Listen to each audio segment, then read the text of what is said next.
Students, आज हम लोग फीमेल रिप्रोडक्टिव सिस्टम के बारे में बात करने जा रहे हैं। जो फीमेल होती है उसके अंदर वन पेयर ओवरी होती है। अब ये जो फीमेल के अंदर वन पेयर ओवरी है, ओवरी को हम लोग क्या बोलते हैं? फीमेल का प्राइमरी सेक्स ऑर्गन बोलते हैं। प्राइमरी सेक्स ऑर्गन का मतलब है ऐसा ऑर्गन जो फीमेल के अंदर गैमेट बनाता है। तो ये जो ओवरी है फीमेल के अंदर क्या बनाती है? ये एग बनाती है। और साथ में ये फीमेल सेक्स हार्मोन भी सीक्रेट करती है, जिसको हम लोग क्या बोलते हैं? Oestrogen and progesterone. ये जो एस्ट्रोजन और प्रोजेस्टेरोन होता है, ये फीमेल की बॉडी में डिफरेंट तरीके के क्या करता है? चेंजेस लाता है ड्यूरिंग प्यूबर्टी। जैसे ब्रेस्ट का साइज इंक्रीज होना, जो आर्म्स हैं, जो पेल्विक रीजन्स हैं, जो थाइज हैं, लेग्स हैं, ठीक है, वहाँ पर थिक हेयर्स की ग्रोथ होना। तो ये जो डिफरेंट तरीके के बॉडी में चेंजेस होते हैं, ये किसकी वजह से होते हैं? ये सेक्स हार्मोन की वजह से होते हैं, जिनको हम लोग क्या बोलते हैं? Oestrogen and progesterone. इसका मतलब ये हो गया कि जो ओवरी होती है फीमेल के अंदर, इसका 2 फंक्शन है। पहला तो इसका जो मेन काम है वो क्या करना है? वो गैमेट बनाना है। गैमेट का मतलब है एग बनाना। सेकंड जो इसका काम है सर, वो ये है कि ये सेक्स हार्मोन सीक्रेट करती है, जिसको हम लोग क्या बोलते हैं? Oestrogen and progesterone. ठीक है। अब ये जो वन पेयर ओवरी है स्टूडेंट्स, आप ये ध्यान रखना, ये जो वन पेयर ओवरी है ये एग तो बना रही है, ठीक।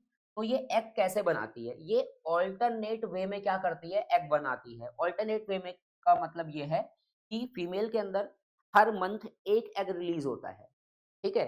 तो मान लो जनवरी में अगर इसने एग रिलीज किया है, तो फरवरी में ये, देन मार्च में ये, देन अप्रैल में ये। इस तरीके से क्या होता है? ऑल्टरनेट वे में ये लोग क्या करते हैं? एग रिलीज करते हैं। कभी कभी ऐसा भी हो जाता है कि जो एक ओवरी होती है एक बार में 2 भी एग रिलीज कर देती है, तो उस केस में जो ट्विन्स होते हैं, ठीक है, जो जुड़वा बच्चे होते हैं, वो क्या होते हैं? उनका बर्थ होता है। तो उसके बारे में मैं आगे बात करूंगा फर्टिलाइजेशन में, ठीक है ना। और हायर क्लासेस में भी इसके बारे में बात होती है, 10th लेवल पे नहीं है, ठीक है। तो आप ये ध्यान रखना, जो ओवरी होती है हर मंथ एक एग रिलीज करती है, और ये वन पेयर ओवरी है, तो ऑल्टरनेट वे में क्या करती हैं? एग रिलीज करती हैं। अब स्टूडेंट्स, जैसे ही ये एग बनता है, जैसे ही एग रिलीज होता है, तो यहाँ पर आप एक ट्यूब देख रहे होगे, जिसको हम लोग फैलोपियन ट्यूब बोलते हैं, या इसका एक और नाम होता है ओविडक्ट भी नाम होता है इसका। क्या नाम होता है? ओविडक्ट। तो ये जो आपका एग बना, यहाँ पर ये जो एग बना स्टूडेंट्स, इस एग को क्या किया जाता है? इस एग को ट्रांसफर करने का काम, ट्रांसपोर्ट करने का काम किसका होता है? फैलोपियन ट्यूब का, ठीक है। तो ओवरी के अंदर जो भी एग बना, ये एग क्या होगा? फैलोपियन ट्यूब से क्या होगा? ट्रांसफर होगा, ठीक है। तो यहाँ पर ये फैलोपियन ट्यूब पे क्या होगा? आएगा, ठीक। अब यहाँ पर अगर आप देखोगे, जो फैलोपियन ट्यूब है ये आगे चल के किसके साथ कनेक्टेड है? तो ये आगे चल के यूट्रस के साथ कनेक्टेड है। सर, यूट्रस को हम लोग वॉर्म भी बोलते हैं, हिंदी में इसको हम लोग बच्चादानी भी बोलते हैं। यहीं पे जो एम्ब्रो होता है उसका क्या होता है? डेवलपमेंट होता है। यहीं पे एम्ब्रो का क्या होगा? बच्चे का क्या होगा? डेवलपमेंट होगा, ठीक है। स्टूडेंट्स, यूट्रस फिर आगे चल के एक बहुत ही नैरो, ठीक है ना, एक बहुत ही नैरो कैविटी से जुड़ा होता है, जिसको हम लोग क्या बोलते हैं? सर्विक्स बोलते हैं। क्या बोलते हैं? सर्विक्स। और सर्विक्स आगे चल के किसके में ओपन होती है? किसके साथ जुड़ा होता है? वेजाइना के साथ जुड़ा हुआ होता है, वेजाइना में ओपन होता है। और जब बच्चे की डिलीवरी होती है, तो सर्विक्स और वेजाइना के थ्रू ही होती है, क्योंकि बच्चे का डेवलपमेंट यहाँ पर होगा, ठीक है। तो ड्यूरिंग डिलीवरी जो बेबी होगा वो सर्विक्स और वेजाइना के थ्रू ही क्या होगा? बाहर आएगा। तो इसलिए सर्विक्स और वेजाइना को हम लोग मिला के क्या बोल देते हैं? बर्थ कैनाल बोलते हैं। क्या बोलते हैं स्टूडेंट्स? ठीक है, सर्विक्स और वेजाइना को मिला के हम लोग क्या बोल देते हैं? बर्थ कैनाल, ठीक है। तो ये जो है आपका पूरा का पूरा फीमेल रिप्रोडक्टिव स्ट्रक्चर है। इसका डायग्राम भी एग्जाम में, सीबीएसई के जो बोर्ड के एग्जाम्स होते हैं वहां पर क्या होते हैं? आ जाते हैं, ठीक है। अब इसके बाद मैं आपको ये बताने जा रहा हूँ कि कैसे फर्टिलाइजेशन होता है, और कैसे प्लेसेंटा बनता है, और अगर फर्टिलाइजेशन नहीं होता है तब क्या होता है। तो उन सब चीज़ों के बारे में भी हम लोग क्या करने जा रहे हैं। तो स्टूडेंट्स, ये आप देख रहे होंगे फीमेल रिप्रोडक्टिव स्ट्रक्चर, ये ओवरी है, ठीक है। और ओवरी के बाद ये जो पूरा पार्ट है ये क्या है? फैलोपियन ट्यूब है। और ये जो पार्ट है ये यूट्रस है। कौन सा पार्ट है ये? यूट्रस है। देन ये सर्विक्स, देन ये क्या है आपका? वेजाइना। हर मंथ एक एग क्या होता है? रिलीज होता है। अब यहाँ पर आप देख सकते हैं एक एग क्या है? रिलीज हुआ, ठीक है। होता क्या है स्टूडेंट्स, देखना जरा यहाँ पर, जैसे हर मंथ क्या हुआ? एक एग रिलीज हुआ इसमें। तो जैसे ही एक एग रिलीज हुआ, तो जब मेल है, मेल सारा का सारा जो सीमन होता है, जो स्पर्म होता है, उसको जब इजैकुलेट करता है कहाँ पर, वेजाइना के अंदर, तो जो स्पर्म होते हैं वो क्या करते हैं, वेजाइना को क्रॉस करते हुए, सर्विक्स को क्रॉस करते हुए, और यहाँ पर इसकी जो वॉल है इस पे क्या करते हैं, ठीक है ना, मूव करते हैं धीरे धीरे। तो कुछ स्पर्म आपके इस तरफ जा रहे हैं, कुछ तरफ स्पर्म आपके क्या है, इस तरफ जा रहे हैं, ठीक है। उसके बाद होगा क्या कि कुछ स्पर्म होंगे जो किसके कांटेक्ट में आ जाएंगे, एग के कांटेक्ट में आ जाएंगे। कुछ स्पर्म किसके कांटेक्ट में आ जाएंगे स्टूडेंट्स, एग के कांटेक्ट में आ जाएंगे, और जैसे ही एग के कांटेक्ट में आ जाएंगे तो फ्यूजन हो जाएगा, फर्टिलाइजेशन हो जाएगा, और जैसे ही फर्टिलाइजेशन हो जाएगा तो क्या बनेगा, जाइगोट। जाइगोट सिंगल सेल होता है, तो यही जाइगोट डिवाइड करके क्या होगा, आपका क्या बना देगा, एम्ब्रो। और स्टूडेंट्स बाद में यही जो एम्ब्रो होता है, यही जो क्या होता है, एम्ब्रो होता है, ये यूट्रस से क्या होता है, अटैच हो जाता है, जुड़ जाता है। इसी को हम क्या बोलते हैं, इम्प्लांटेशन। क्या बोलते हैं, इम्प्लांटेशन। और ठीक है ना, जैसे ही इम्प्लांटेशन हो जाएगा, जैसे ही एम्ब्रो यूट्रस की वॉल से क्या हो जाएगा, जुड़ जाएगा, इट्स मीन दैट कि जो फीमेल है वो क्या हो गई है, प्रेग्नेंट हो गई है, ठीक है। तो ये चीज है, इस तरीके से यहाँ पर ये इम्प्लांटेशन हो गया है, आपको ये दिख रहा होगा बढ़िया तरीके से, ठीक है स्टूडेंट्स। किसी को कुछ क्वेश्चंस पूछना है तो कमेंट सेक्शंस में पूछ सकता है। ये दिख ही रहा होगा, ये जाइगोट बना, जाइगोट डिवाइड कर करके ये सेल्स बने। अब देखिए सर, ये इसको देखिए यहाँ पर, तो स्टूडेंट जैसे ये है, ये यूट ये यूट्रस है, ठीक है। जो यूट्रस के अंदर जो स्पेस था, वहां पर वो जो उसे यूट्रीन कैविटी बोलते हैं, तो वहां पर ये जो बच्चा है, वहां पर क्या होगा, जो एम्ब्रो है, एम्ब्रो का प्रॉपर क्या होगा, डेवलपमेंट होगा। क्या होगा, डेवलपमेंट। आप देख सकते हो यहाँ पर ये पूरा का पूरा क्या है, यूट्रीन कैविटी है, यूट्रस के अंदर जो स्पेस था। अब देखो ये क्या है, ये सर्विक्स है, और ये वाला पार्ट क्या है, वेजाइना है, ठीक है। और ये बच्चे का क्या है, हेड है, ठीक है। बच्चे का क्या है, ये हेड है। तो यहाँ पर देखिए सर, बच्चे का क्या है, ये हेड है। अब इसमें मैं आपको एक चीज बताता हूँ, देखिए सर, होता क्या, आप देखिए जो बच्चे का जो हेड है वो सर्विक्स की तरफ है, ठीक है। तो जब भी डिलीवरी होती है ना, तो सबसे पहले जो बच्चे का हेड होता है वो बाहर आता है, ठीक है। तो ऐसे बच्चे को हम लोग क्या बोलते हैं, सीधा बच्चा, ठीक है। एक्चुअली सीधा बच्चा नहीं बोलते हैं, आपने कॉन्सेप्ट सुना होगा, सीधा बच्चा, उल्टा बच्चा, ठीक है ना। उल्टा कहते हैं ना, उल्टा पैदा हुआ है। What is the meaning of उल्टा पैदा होना, जब भी किसी बच्चे के जो पैर हैं अगर वो पहले आए, ठीक है ना, अगर किसी बच्चे का डिलीवरी के दौरान पैर पहले बाहर आता है, ठीक है ना, तो उसी को हम लोग क्या बोलते हैं, उल्टा बच्चा, ठीक है ना। जो सेफ डिलीवरी होती है उसमें क्या होता है, जो बेबी का जो हेड होता है वो पहले बाहर होता है, ठीक है। लेकिन 10th लेवल पे एक चीज है, उसको मेरे को बताना बहुत जरूरी है। स्टूडेंट्स अगर आप यहाँ पर देख रहे होगे, तो यहाँ पर ये कुछ इस तरीके का ये स्ट्रक्चर जा रहा है, और ये यूट्रस से क्या हो रहा है, जुड़ रहा है, ठीक है। इसी स्ट्रक्चर को यहाँ पर क्या किया गया है, हाईलाइट किया गया है। एक्चुअली ये जो स्ट्रक्चर है इसे प्लेसेंटा बोलते हैं, बहुत इंपॉर्टेंट स्ट्रक्चर है।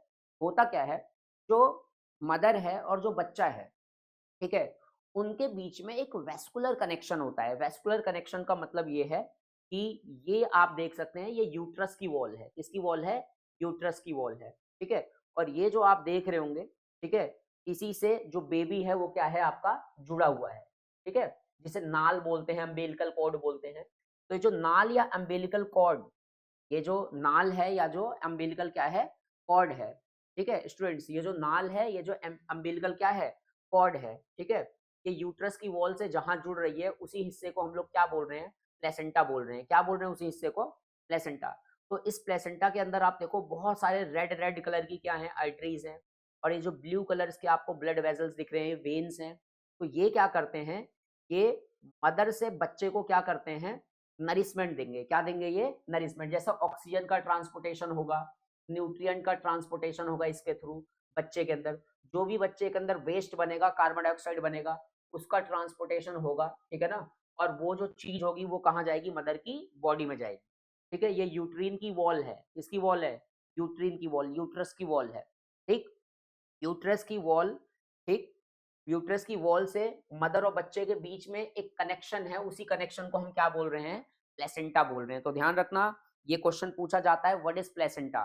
तो प्लेसेंटा एक डिस्क शेप का क्या है, स्ट्रक्चर है। कैसा स्ट्रक्चर है, डिस्क शेप का स्ट्रक्चर है, और एक वेस्कुलर कनेक्शन है जो कि मदर के बीच में और फीटस के बीच में पाया जाता है। और प्लेसेंटा का क्या काम है, प्लेसेंटा बच्चे को ऑक्सीजन, न्यूट्रिएंट, ठीक है ना, ऑक्सीजन, न्यूट्रिएंट और जो CO2 है उसको क्या करता है, रिमूव करता है। ऑक्सीजन न्यूट्रिएंट सप्लाई करता है फीटस को, और जो भी वेस्ट है, कार्बन डाइऑक्साइड है, उसको क्या करता है, फीटस से ले करके उसको मदर के ब्लड में डाल देता है, और मदर के ब्लड से वो जो वेस्ट होता है, वो जो CO2 होता है, वो क्या होता है, बाहर चला जाता है। इसका मतलब है प्लेसेंटा बहुत इंपॉर्टेंट स्ट्रक्चर है। जब तक बच्चा मदर के पेट में होता है 9 मंथ तक, तो ये प्लेसेंटा का ही काम है कि बच्चे को नरिशमेंट प्रोवाइड करे, बच्चे के अंदर से जो भी वेस्ट है उसको क्या करे, रिमूव करे। ठीक है स्टूडेंट्स, तो ध्यान रखना ये प्लेसेंटा बहुत इंपॉर्टेंट है। तो पूछ लेता है what is placenta and right it's functions. अभी हम लोग सब्जेक्टिव क्वेश्चन करेंगे, तो वहां पर मैं प्लेसेंटा के बारे में फिर से बताऊंगा। ठीक है, लेकिन आई होप आपको समझ में आ गया प्लेसेंटा क्या है। कोई भी प्लेसेंटा पूछे आप सीधा बोलिए प्लेसेंटा डिस्क शेप का स्ट्रक्चर होता है। ये वेस्कुलर कनेक्शन है बिटवीन मदर एंड फीटस, और इसका क्या काम होता है, ये ऑक्सीजन और जो न्यूट्रिएंट होता है उसको सप्लाई करता है बच्चे को। ठीक, और बच्चे से जो कार्बन डाइऑक्साइड होता है, जो वेस्ट होता है, उसको क्या करता है, रिमूव करता है, और मदर के ब्लड में क्या करता है, मिक्स करता है। तो ये डायग्राम आप देख सकते हो, ये यूट्रीन है, इस तरीके से ये। स्टूडेंट्स आप ये ध्यान रखना, जो बेबी होता है वो मदर की बॉडी में कितने मंथ तक रहता है, लगभग 9 मंथ तक रहता है। ये जो ड्यूरेशन होता है इसको बोलते हैं जेस्टेशन पीरियड। जैसे ही 9 मंथ क्या होता है, कंप्लीट होता है, तो जो यूट्रस की वॉल होती है, जो यूट्रिन की वॉल होती है, इसमें कॉन्ट्रैक्शन होता है। क्या होता है, कॉन्ट्रैक्शन। कुछ हार्मोन होते हैं, हायर क्लास में पता लगेगा, ऑक्सीटोसिन हार्मोन उन्हें बोलते हैं। तो इनमें जब कॉन्ट्रैक्शन होता है, तो इस कॉन्ट्रैक्शन की वजह से जो सर्विक्स है और जो वेजाइना है वो क्या करते हैं, डायलेट करते हैं, और बेबी की क्या होती है, डिलीवरी होती है। तो यूट्रस के काफी ज्यादा कॉन्ट्रैक्शन करने की वजह से आफ्टर 9 मंथ, ठीक है, बेबी क्या होता है, यूट्रस के बाहर आता है। इसी को हम लोग क्या, डिलीवरी बोलते हैं। और जो 9 मंथ का पीरियड होता है, इस पीरियड को हम लोग क्या बोलते हैं, जेस्टेशन पीरियड बोलते हैं। क्या बोलते हैं स्टूडेंट्स, जेस्टेशन पीरियड। स्टूडेंट्स, अगर एग फर्टिलाइज ना हो, जो एग रिलीज हुआ है, तब क्या होगा वो मैं अब आपको बताने जा रहा हूँ। ठीक है ना, देखिए मान लीजिए जब भी एग रिलीज होता है हर मंथ, ठीक है, जब भी क्या रिलीज होता है, एग रिलीज होता है हर मंथ, तो स्टूडेंट्स होता क्या है, जैसे ये एग रिलीज हुआ, आप देखिए, ठीक है, एग क्या है आपका, रिलीज हुआ। तो जब भी एग रिलीज होगा तो यूट्रस को पता है, यूट्रस को क्या है, पता है कि ये फर्टिलाइज होगा तो क्या बनेगा, एम्ब्रो बनेगा, और एम्ब्रो यूट्रस की वॉल से क्या होता है, जुड़ता है। तो यूट्रस की वॉल को थिक बनाया जाता है, दिख रहा है, यूट्रस की वॉल क्या होती है, थिक होती है। यूट्रस की वॉल को क्या बनाया जाता है, थिक बनाया जाता है, और स्पॉन्जी बनाया जाता है।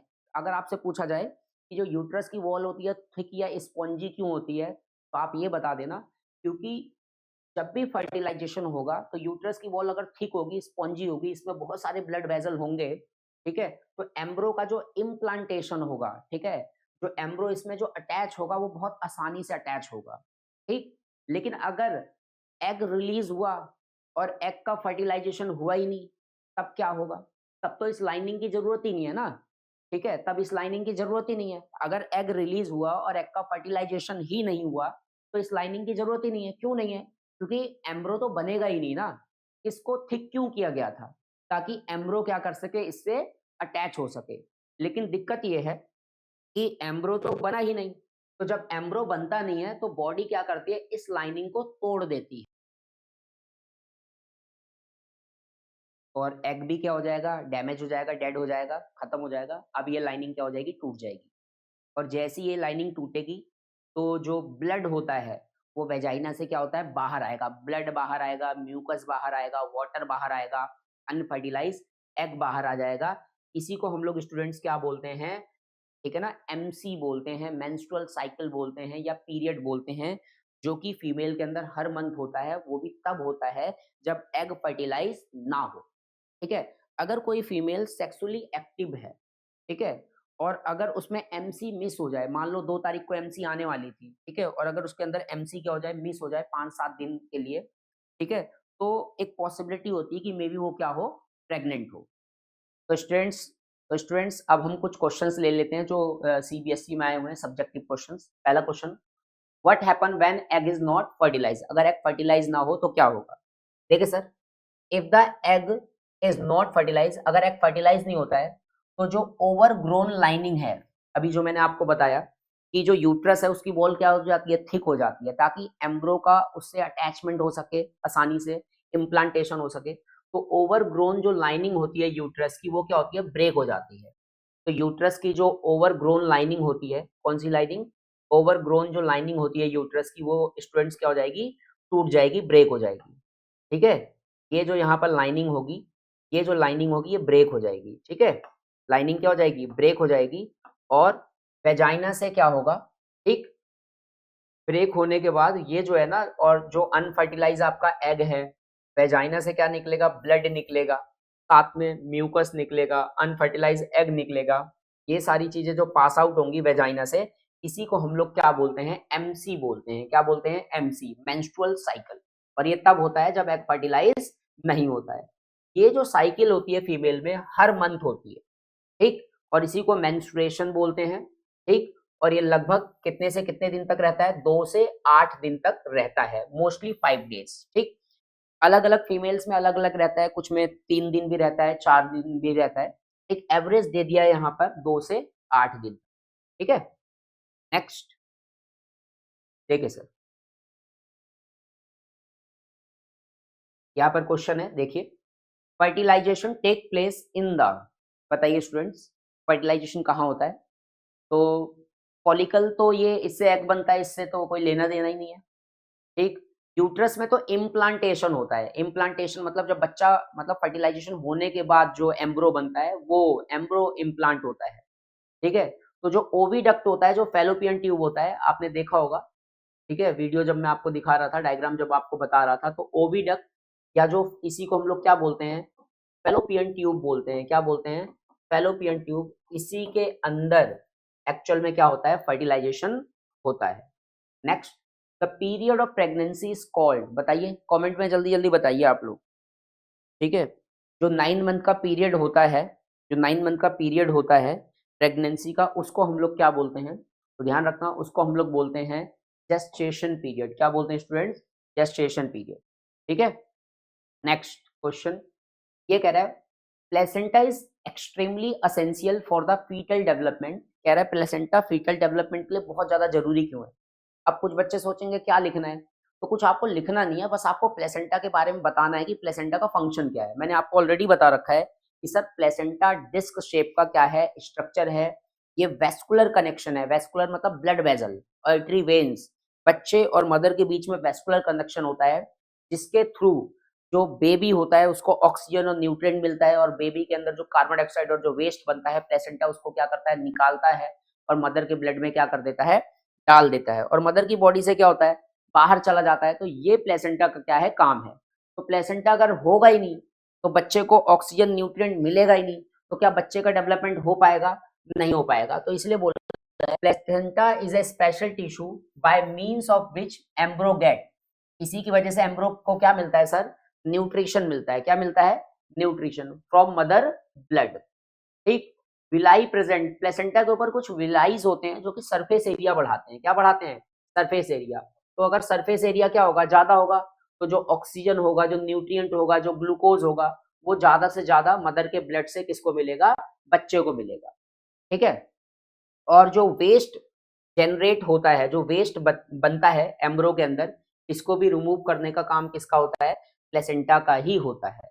ठीक है, इसके बाद नेक्स्ट क्वेश्चन, यूट्रीन लाइनिंग, जो यूट्रस की लाइनिंग है वो थिक और स्पॉन्जी होती है आफ्टर फर्टिलाइजेशन। कह रहा है जब फर्टिलाइजेशन हो जाता है तो जो यूट्रस की जो लाइनिंग है, यूट्रस की जो मोटाई है, ठीक है ना, वो थोड़ी ज्यादा हो जाती है। ऐसा क्यों, ये मैंने अभी आपको बताया कि जब भी फर्टिलाइजेशन होगा तो यूट्रस की जो लाइनिंग होगी, यूट्रस की जो थिकनेस होगी, वो काफी ज्यादा स्पॉन्जी होगी और थिकनेस होगी। ठीक है, उसका रीजन है क्योंकि थिक और स्पॉन्जी होगा तो उसमें जो एम्ब्रो का जो इम्प्लांटेशन है वो क्या होगा, आसानी से होगा। इस वजह से यूट्रस की लाइनिंग क्या होती है, थिक होती है after fertilisation. The uterine lining become thick supplied with क्या, blood to nourish the growing embryo. तो लाइनिंग जब थिक होगी तो बच्चे का इम्प्लांटेशन अच्छे से होगा, उसमें ब्लड वेजल बहुत ज्यादा होंगे, तो ब्लड वेजल बहुत ज्यादा होंगे तो प्लेसेंटा अच्छा खासा बनेगा, तो बच्चे को जो भी नरिशमेंट और रिसमेंट है वो भी क्या होगा, बहुत अच्छे से मिलेगा। नेक्स्ट देखिए sir, list 2 function of ovary of human female reproductive system. ये तो मैंने आपको शुरुआत में ही बताया कि ओवरी फीमेल का प्राइमरी सेक्स ऑर्गन है। पहला इसका काम है प्रोडक्शन ऑफ एग, ठीक है। दूसरा जो इसका काम है वो है production of female sex hormone oestrogen and progesterone.